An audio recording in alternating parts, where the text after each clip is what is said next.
Ravi Shankar Prasad, the BJP leader, speaking on the National Herald case. Let's listen in. Political party को कई exemptions हैं, आपको मालूम है, तो वो किसी प्राइवेट बॉडी को पार्टी का फंड नहीं दे सकते हैं। इस बात को समझे आप।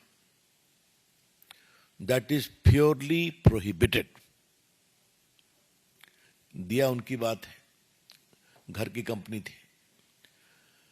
अब उसके बाद उसने कहा आपका लोन हम दे नहीं सकते। तो दे नहीं सकते तो एक बड़े इंटरेस्टिंग तरीके से एक कॉरपोरेट षड्यंत्र किया गया, कैसे ये पूरी संपत्ति आ जाए परिवार के हाथ में। तो जो एक कंपनी बनाई गई यंग इंडिया कर करके, उसमें 38% शेयर सोनिया जी का, 38% राहुल जी का, और बाकी मोतीलाल वोरा और बाकी लोग का था। ऑस्कर फर्नांडिस वगैरह इस टाइप के लोग थे वहां पर। ये इक्विटी शेयर 9 करोड़ के पूरे शेयर इस यंग इंडिया कंपनी को ट्रांसफर कर दिए गए।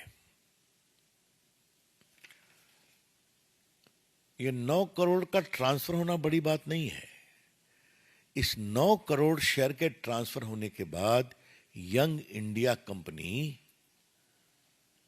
जिसके 76% शेयर होल्डर्स सोनिया जी और राहुल जी थे, उसके हाथ में एसोसिएटेड जर्नल की पूरी संपत्ति आ गई। और ये संपत्ति क्या क्या है?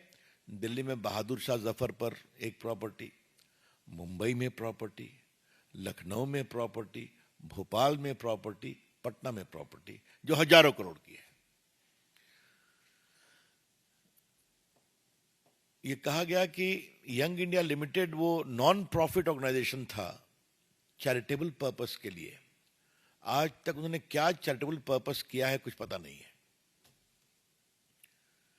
इसके बाद एक प्राइवेट कंप्लेंट होता है, बाकी कार्रवाई होती है, फिर ईडी मामले का इन्वेस्टिगेशन करती है। यहां पर 3-4 चीजों को पार्टी के मंच से फैक्चुअली रिकॉल करना जरूरी है।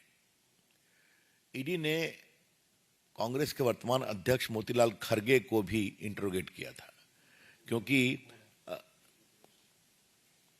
वही एकमात्र थे एम्प्लॉय, मोतीलाल वोरा, सॉरी। तो ये इस बात को समझना चाहिए कि वही एक एम्प्लॉय थे, अब तो नहीं रहे। Thank you Sanjay. उसके बाद पवन बंसल थे, उनको इंटरोगेट किया। फिर सोनिया जी और राहुल गांधी को भी इंटरोगेट किया कई घंटों तक। स्वाभाविक कोई जवाब नहीं था। और ये जो 90 करोड़ बकाया था, इसका हिसाब तो 50 लाख रुपया दे दिया गया स्टेट जर्नल को, और सारा लोन राइट ऑफ हो गया नेशनल हेराल्ड को प्रकाशित करने वाली कंपनी का। एक बात है, कॉमर्स में इस परिवार का जवाब नहीं है। 50 लाख में 90 करोड़ की संपत्ति प्राप्त कर लेना, 90 करोड़ राइट ऑफ कर देना, और हजारों करोड़ की संपत्ति का मालिकाना हक प्राप्त कर लेना। और दूसरे एक सदस्य जो मेंबर हैं 3 करोड़ में जमीन खरीदते हैं हरियाणा में, और कमर्शियल यूज हो जाता है और 58 करोड़ रुपए में बेच देते हैं। तो ये तो इस देश को सीखना चाहिए कि ये जो गांधी मॉडल ऑफ डेवलपमेंट है, इसलिए मैं इसको गांधी मॉडल ऑफ डेवलपमेंट कह रहा हूं। गांधी जी नहीं, Gandhi model of development. Be very clear about it. क्या सवाल पूछते हैं ये लोग, परिवार के लोग? भ्रष्टाचार का इनका पूरा आचरण, शेयर की हेराफेरी करो, संपत्ति बनाओ। और ये सारी संपत्ति सरकार के द्वारा दी हुई थी, क्या भोपाल, क्या पटना, क्या लखनऊ।